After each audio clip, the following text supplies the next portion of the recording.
What's up guys, Budget here. I just want to share with you my next very cheap farming strategy. You will need to invest like 8 or 9 KS per map. The strategy involves around we running Dunes map and we just rushing to the boss, killing the boss and then starting clearing the map and collecting all of the Eater of Words altars. Hopefully we will getting quantity altars or getting greater or grand eldritch ichor altars, and we aiming for that. The next part of the strategy is we adding tons of scarab percentage chance from the tree. Also stacking map implicit modifiers together can have a very nice chance to get very expensive scarabs such as like Strombox 1, Pandemonium scarab, Awakening scarab and so on. The last part of this strategy is we doing harvest. We just doing one single harvest scarab, taking the harvest on the tree, you will see in the passive tree, and then just clearing it, and most of the time we aiming for the yellow juice,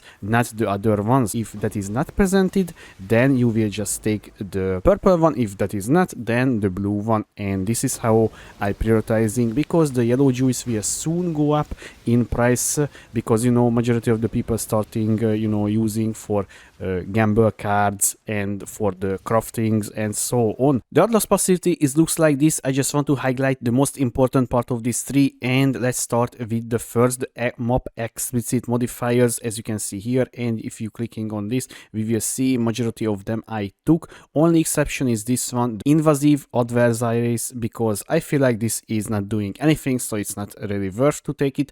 And the other one here, the chiseled perfection, and basically that's it. Map modifier effects, and then we will start taking harvest nodes. We were taking almost all of the harvest nodes. Only exception is down here, the Call of the Grove, because we using a harvest scarab which is pretty damn cheap, and we taking here the bountiful harvest and the bumper crop, and also I taking here the Heart of the Grove. I taking the primal drought, so we will reduce the blue plants chance to appear. And I not doing crop rotation, guys, because honestly I tested it for a few map. I was feeling like I just trying to hit big, but it was not really worth. So just doing normally, just clicking on the harvest, and that's it, not crop rotationing or anything. And the other big thing, guys, we taking all of the scarab nodes, the best ones, such as like the remarkable relics. Here we taking the trapping carapace, so we increasing the ambush scarab chance, because this is very expensive still,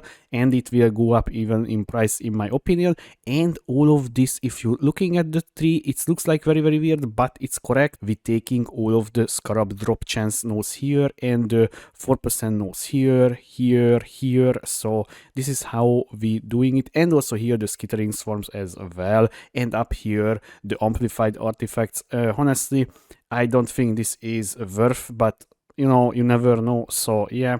And lastly, Eater of Words altar nodes, all of them, as you can see here. Only exception is here and this 3 point, because this is not doing too much. And we're taking here the Rampling Grow and obviously the Eldritch Gaze. So we're getting increased effect of the altar, although we were getting a downside as well. But honestly, I fixed the build the way I'm not getting affected by any mean. Now the map rolling and what scarabs we're using. First, I want to start with the map rolling. So once again, guys, I'm using Dunes map, and honestly, guys, encountering the Nameless Seer on Dunes maps, you can scale the divination cards from Dunes to Jungle Valley, so you can get the Fortunate Divination card, which can turn into 2 divine. Although while I was farming, I just only found 6 on Dunes, so maybe on Jungle Valley it would be a little bit better, but so this is just an option. So for this strategy, I was taking Dunes map, and I was rolling the Dunes map around 26-28 pack size and chiseled up, and basically this is how I'm running it. As you can see here, there is a bunch of map already rolled, and obviously you will getting sometimes like 100% item quantity there, but majority of the time you will be getting like 90, 80, 88, so close to be 90. And basically that's the maps. And the scarabs is the following, guys. We're using influencing scarab of hordes for the influence pack size. We're using one single harvest scarab once again. We're using 2 monstrous lineage, so we can get a very big magic pack size, because magic pack size will drop a lot of gold, and also they can sometimes drop scarabs and so on. So this is pretty damn cheap to increase the pack size overall on the map, adding elder influence to the map. And the reason for that, because that is additional monster monsters that is also can be magic monsters, and also the portals will drop a lot of gold alone.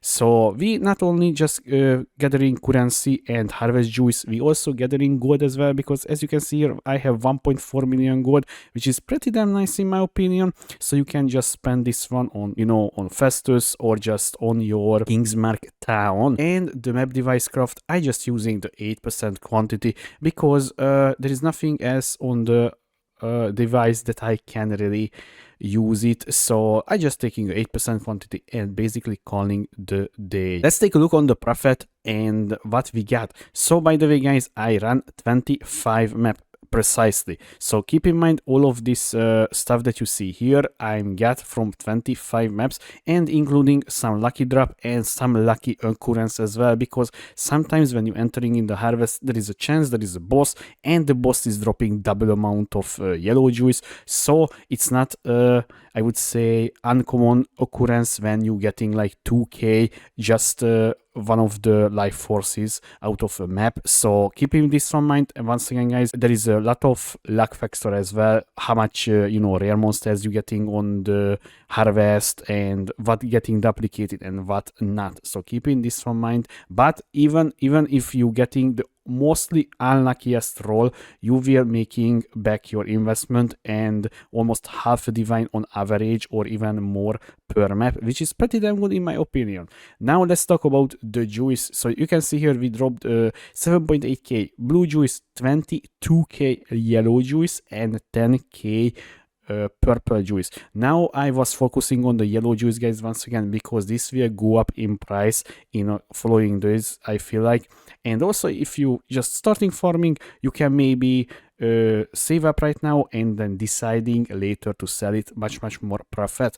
Although let's talk about the lucky drops. We dropped 3 diviner, which is pretty damn lucky if you ask me. I was mind-blowing away with the current loot situation, and I dropped a scarab of preservation and awakening and 2 pandemonium scarab. By the way, the last pandemonium scarab I dropped on the showcase video, so it's kind of funny. So as you can see here, that is the, I would say, the lucky drops, even if you discounting all of this. So let me pull up quickly the breakdown. So let me see if we syncing it. So we will see, okay, we jumped up with 1 divine because of the pandemonium scarab. If you discounting the 3 divine, the horn scarab of preservation, and the nurse card, because we dropped a nurse card from the Eater of Words altar as well, so that is 23 divided by 25, it's still 0.9 divine on average, which is kind of nice if you ask me guys. This is once again if you're not including the lucky drops, because guys, I can tell you that you will drop a lot of stuff. As you can see here, we dropped 173 greater eldritch echoes and also 87 grand eldritch echoes. And I would say kind of unlucky as well, because when I hit the ground I did not hit the duplication one, so it was you know, unlucky and lucky at the same time. So yeah, but we cannot discount everything from the profit, because then we will not making profit, right? So as you can see here, there is a lot of opportunity and a lot of chance to drop very nice drops, as you can see here if I scrolling down even further. But this is just bubble gum which I will sell it on the currency exchange. This was my very cheap farming strategy for harvest, Eater of Words altars, scarabs together. And what can I say guys, I very enjoy this one and I will continue this one, because this is just such a, I would say, relaxing way as well, especially if you can handle all of the Eater of Words altar downsides, and you can make a pretty hefty profit if you ask me. Although only I would say the bottleneck right now is the clear speed, because I'm clearing like 5 to 6 minutes per map, so it depends on, you know, how much, and also on the hive. If I getting the fortress hive, then it will take even longer. So yeah, but keeping this in mind guys, my character is not really that fast, so I trying to say you can make much more profit than me if your character is faster than this one. So that was my farming strategy guys. I hope you guys enjoyed this, and I hope guys you will make a big profit with this one. And also don't forget guys, the yellow juice will go up, so maybe if I find this strategy out it's better to save up a little bit more for like 1 or 2 or maybe 3 days, and then you will make even bigger profit than me. But I need the currency currently for the next build. So till then, guys, I hope you enjoyed this video. If you have a question, please leave a comment below, or you can find me on twitch.tv/Pridget2. Thanks for watching. I was Pridget. See you next time.